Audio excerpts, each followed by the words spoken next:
ইসলামিয়া রবিয়া দিনাজপুর বালিদা মাদ্রাসা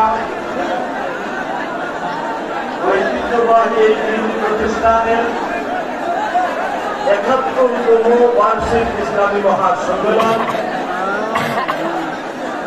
গুরুত্বপূর্ণ বরকতময় এই সম্মেলনের মহাতারাম সভাপতি মণ্ডলী,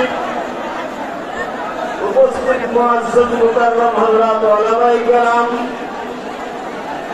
মুরব্বিয়ানে আযম, প্রিয় বন্ধুগণ, ভাইসব, স্নেহাস্পদ ছোট ভাইয়েরা, পর্দার আড়ালের শ্রদ্ধেয়া মা ও বোনেরা,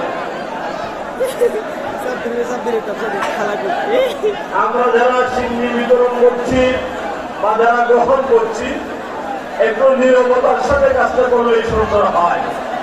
এখানে তো চিল্লাচিল্লির কোনো প্রয়োজন নাই। আমরা নীরবতার সাথে কাজটা আদায় করার চেষ্টা করি। এখানে মসজিদের সামনে নদীর বাগানে বসেছি, আবার রক্ষা করে আমাদেরকে সমস্ত কাজ করতে হবে। এজন্য আমরা নীরবতার সাথে এই কাজটা করার চেষ্টা করি।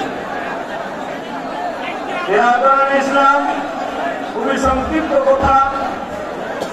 আমি শুরুতেই এই জামিয়ার প্রতিষ্ঠাতা আমাদের উস্তাদ মুহতারাম,